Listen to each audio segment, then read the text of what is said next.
O deus Baldur era um dos filhos de Odin com a deusa Frigga.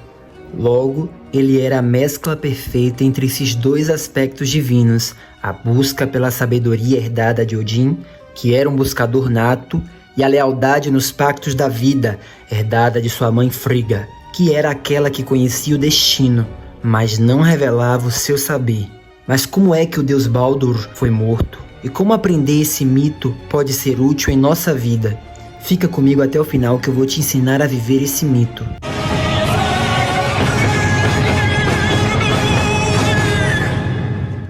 Olá gente, eu me chamo Thor e esse é o canal Vivendo o Mito, um canal que fala sobre o conhecimento dos mitos e como podemos colocá-los em prática em nosso dia a dia.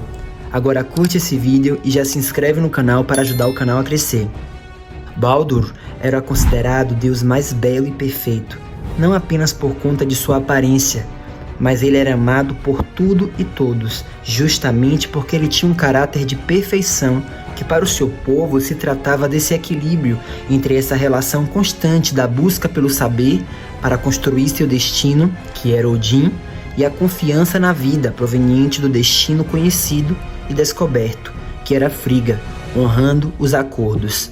A beleza física de Baldur era um reflexo exato da sua identidade em equilíbrio de forças, o dizer e o calar, o buscar e o confiar, o ser e o não ser, pois beleza para essa mitologia era sinônimo de honra nas batalhas. Era belo aquele que lutava pelos ideais e motivos nobres, que apenas sujava a lâmina de seu machado de sangue por uma causa que se justificasse. E morrer de forma honrosa em batalha significava se tornar um guerreiro do mais alto escalão no palácio de Odin, em Valhalla.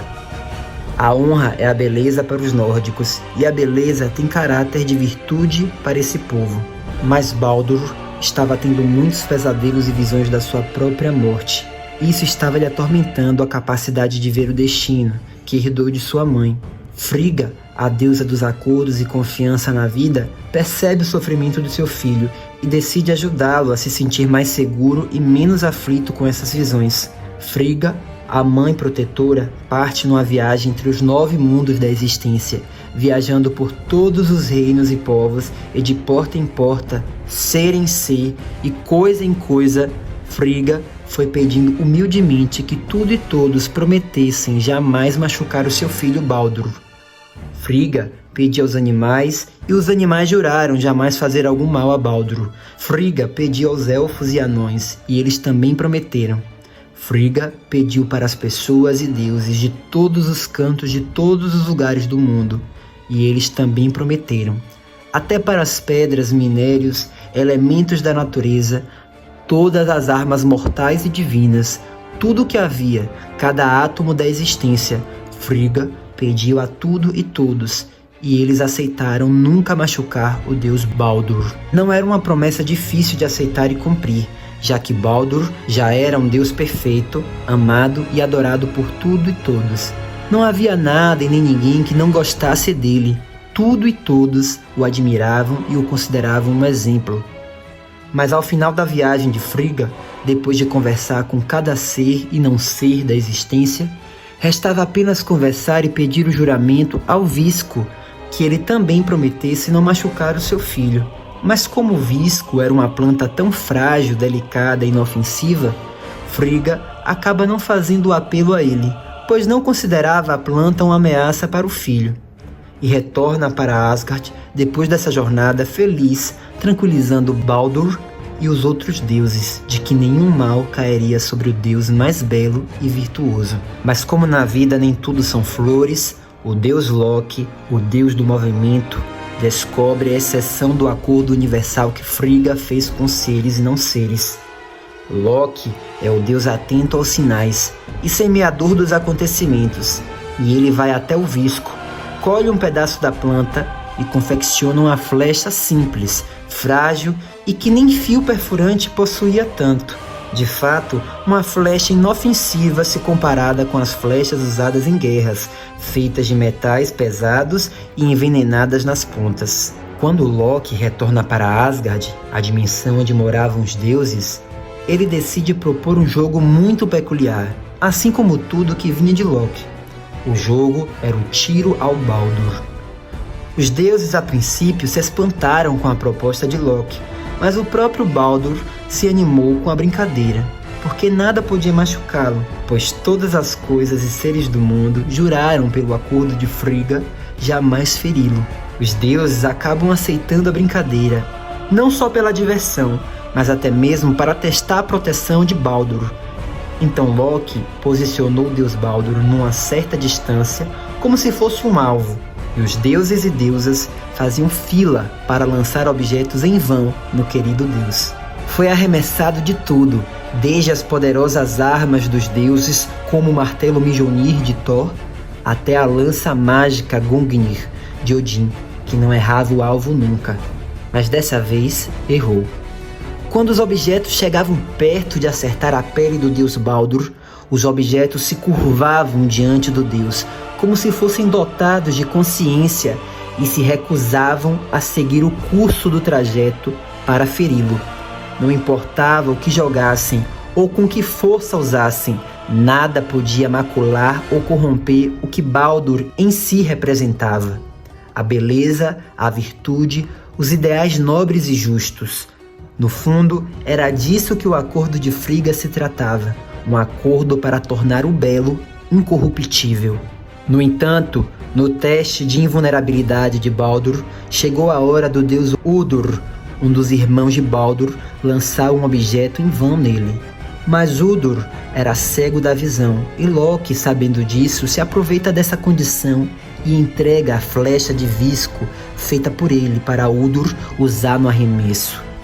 A cegueira de Udur era física, mas representa simbolicamente a cegueira da consciência, personificando as atitudes passivas e ingênuas, quando nos deixamos enganar pelos outros e não sabemos impor limites, mesmo sem a intenção de machucar o seu irmão Baldur. Udur sequer desconfia que Loki poderia estar se aproveitando dele, mesmo com a fama do deus da trapaça. Essa atitude de cegueira simboliza a atitude de agir de má fé consigo mesmo, quando fingimos que não sabemos ou não estamos vendo algo que está diante de nós, quando escolhemos pela ignorância. Assim que o irmão de Baldur atira a flecha de visco, a flecha não se recusa a atingir seu alvo, pois o visco era a única coisa que não tinha feito o juramento pedido por Frigga. Com isso, a flecha acerta o deus Baldur, provocando imediatamente a sua morte. Com Baldur morto, Frigga faz de tudo para reverter a situação.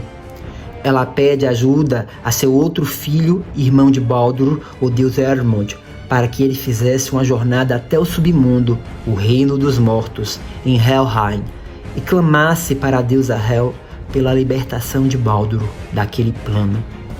Apesar da longa e difícil jornada para o submundo, Hermod consegue negociar com a deusa Hel pela libertação do seu irmão.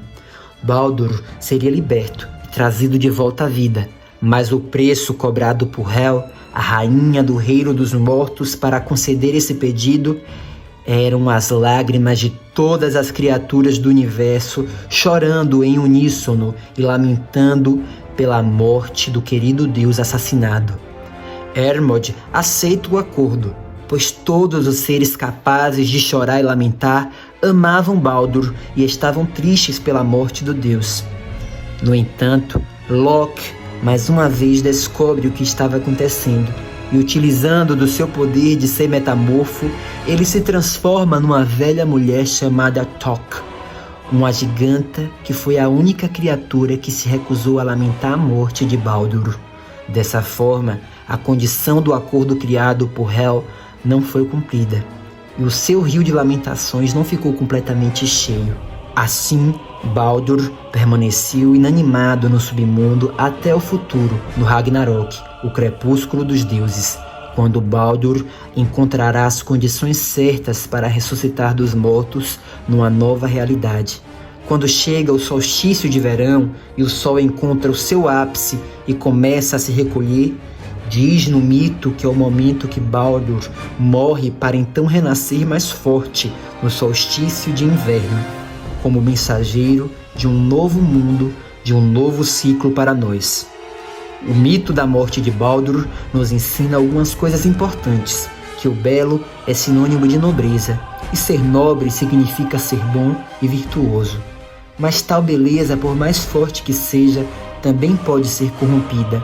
A flecha de Visco atirada pelo irmão cego de Baldur nos ensina que a ignorância é a única coisa capaz de ferir a virtude. Frigga ignora o Visco na sua jornada em prol do filho, e sua exceção abre uma brecha para o mal, tal como em nossa vida, quando não fazemos a depuração de quem fica e quem vai, o que é bom e o que é ruim para nós. Em outras palavras, quando não garantimos que tudo e todos que passem por nós estejam de fato alinhados com o nosso bem e não com a nossa destruição. Quando permitimos que qualquer coisa entre em nossa vida sem que jure não nos ferir, jure pelo nosso crescimento, a nossa soma, estamos abrindo a brecha para que a flecha de Visco seja confeccionada a partir da exceção que criamos. O mito da morte de Baldur é um lembrete para não nos vandalizarmos com coisas, pessoas, hábitos que possam nos corromper. Busque fazer coisas e se associar a pessoas que te joguem para cima, na direção da virtude e do bem. As coisas que de fato, pelo juramento de Frigga, não cometerão nenhum mal a seu filho. Não permita se associar a nada que não prometa isso a você. Esse foi o mito da morte de Baldur. O que você achou desse Vivendo o Mito de hoje? Deixa aí nos comentários para eu saber. Nos cards aqui do final, te convido a assistir o vídeo sobre o mito de Loki e o Ragnarok, que se conecta muito com essa história de hoje. Se você não é inscrito no canal, se inscreve agora para ajudar o canal a crescer. Ativa o sininho para não perder nenhum mito novo e curte esse vídeo, que eu sei que você gostou. E até o próximo mito.